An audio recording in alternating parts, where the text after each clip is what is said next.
గత 10 ఏళ్ల ఎన్డీఏ కూటమి పరిపాలనలో లైసెన్స్ రాజును తప్పించి ఇన్స్పెక్షన్ రాజును తీసుకొచ్చారనే ఆరోపణలు, విమర్శలు ఎక్కువ అవుతున్నాయి.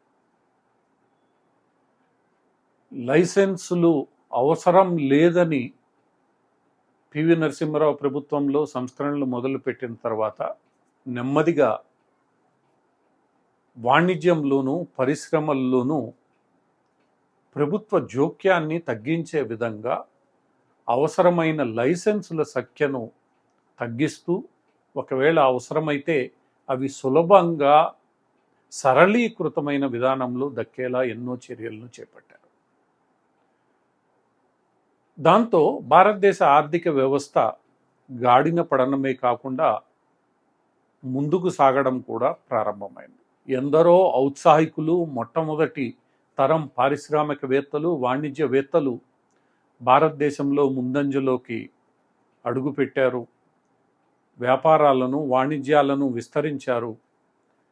అంతేకాకుండా ముఖ్యంగా ఐటీ పరిశ్రమ భారతదేశంలో ఎంతో వేళ్ళు ఉండడానికి ఈ సరళీకృత విధానాలు తోడ్పడ్డాయి. లైసెన్సుల పేరుతో అప్పటిదాకా జరుగుతున్న దోపిడీని, అవినీతిని అరికడుతూ పెట్టుబడిదారులకు ఒక మంచి వాతావరణాన్ని కల్పించే ప్రయత్నం నాటి పివి నరసింహారావు హయాంలో ప్రారంభమైన సంస్కరణల నుంచి స్వీకారం చుట్టబడింది. అది ఎందరి మన్ననలను అందుకొని భారతదేశాన్ని ఈరోజు 4వ అతిపెద్ద ఆర్థిక వ్యవస్థగా నిలబెట్టగలిగింది. అదే సందర్భంలో ఈ సరళీకృత విధానాలను ఉపయోగించుకొని విపరీతమైన అవినీతి జరుగుతోందని ఆరోపిస్తూ నరేంద్ర మోడీ గారి నాయకత్వంలోని భారతీయ జనతా పార్టీ ప్రభుత్వం సాంకేతిక పరిజ్ఞానాన్ని వినియోగిస్తూ ఈ లైసెన్స్ రాజును మరలా ఇన్స్పెక్షన్ రాజుగా ప్రవేశపెట్టడం జరిగింది. ఈరోజు ఒక చిన్న కంపెనీని ఎవరైనా ప్రారంభించాలి అని అంటే ఆ కంపెనీని ఇంతకుముందు ఆన్లైన్లో రిజిస్టర్ చేసుకొని డైరెక్టర్లు ఎవరో సంబంధిత కాగితాలను అప్లోడ్ చేస్తే సరిపోయేది. అన్ని పత్రాలు సరిగ్గా ఉంటే దాని రిజిస్ట్రేషన్కు ఆమోదం లభించేది. ఒక జిఎస్టి రిజిస్ట్రేషన్ చేయాలి అంటే ఆన్లైన్లో ఈ పత్రాలను సమర్పిస్తే సరిపోయేది. ఒక డైరెక్టరు తన్ను తాను నమోదు చేసుకోవాలంటే కూడా ఇదే విధానం ఉండేది. ఇన్కమ్ ట్యాక్స్లో కూడా ఆన్లైన్లో పత్రాలను సమర్పిస్తే సరిపోయేది. కానీ ఇప్పుడు ఈ ఆన్లైన్ పత్రాలను సమర్పించిన తర్వాత ఖచ్చితంగా ఆ పత్రాలు సరిగ్గా ఉన్నాయో లేదో సంబంధిత శాఖాధికారి స్వయంగా ఆ ప్రదేశానికి వెళ్ళి నిర్ధారించుకోవాలన్న విధానాన్ని నరేంద్ర మోడీ నాయకత్వంలోని ప్రభుత్వం ప్రవేశపెట్టింది.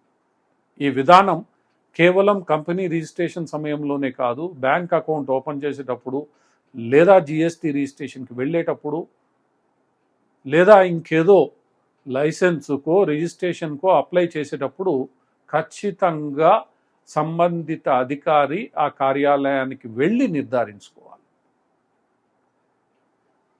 ఇది కంపెనీ ప్రారంభించేటప్పుడు ఒక్కసారి అయితే బాగానే ఉండేది. ఏదో ఒక్కసారి ఆఫీసర్ వస్తాడు, ఆయనకి టీ, కాఫీ, మంచినీళ్ళలో గిఫ్టో డబ్బులో ఇచ్చి పని పూర్తి చేయించుకోవచ్చు.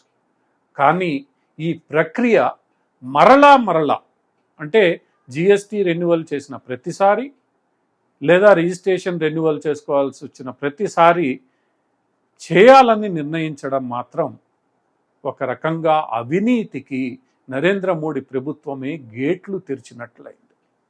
అవినీతిని కాపాడతామన్న నెపంతో, జరుగుతున్న లీకేజ్ని అరికడతామన్న నెపంతో ఈ ఇన్స్పెక్షన్ రాజును తీసుకురావడం అంటేనే అవినీతిని ప్రోత్సహించడం.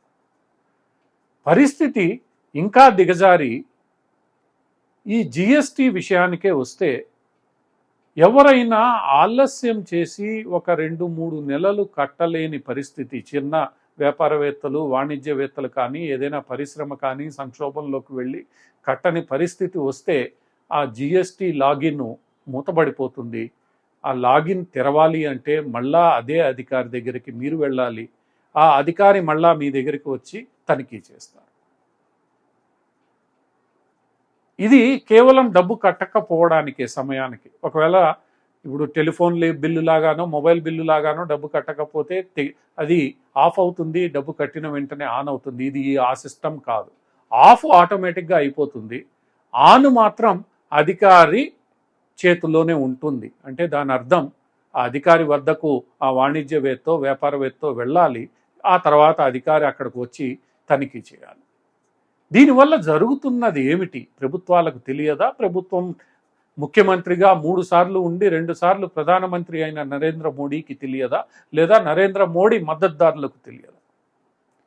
ఏం అవినీతిని మీరు కాపాడాలనుకుని, ఏ అవినీతిని మీరు తగ్గించాలనుకుని, ఏ అవినీతికి మీరు దూరంగా పరిపాలన అందించాలని భావిస్తూ వచ్చారో అదే అవినీతిని ఈ తనిఖీల పేరుతో మరలా ప్రోత్సహిస్తున్నారనే దాంట్లో సందేహం లేదు కదా.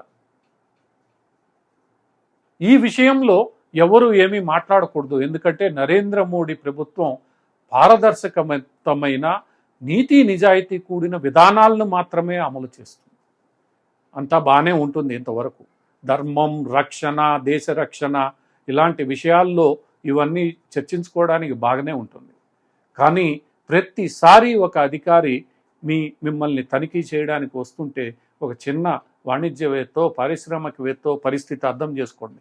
అధికారి తనిఖీకి ఉచితంగా రాడు. అధికారి తనిఖీకి రావాలి అనంటే ఏదో సమర్పించుకుందే జరగదు. ఈ విషయం ప్రభుత్వాది నేతలకు, ఆ ప్రభుత్వానికి మద్దతిస్తున్న వారికి తెలియకుండా పోవడం ఒక రకంగా విచారకరం. ఏ లైసెన్స్ రాజుకు వ్యతిరేకంగా భారతదేశం 50 సంవత్సరాలు పోరాడిందో ఈరోజు అదే లైసెన్స్ రాజుని దొడ్డిదోవన భారతదేశంలోకి తీసుకొచ్చిన ఘనత నరేంద్ర మోడీ ప్రభుత్వాన్ని. ఈ ఘనతను నరేంద్ర మోడీ ప్రభుత్వం కాదని లేదు.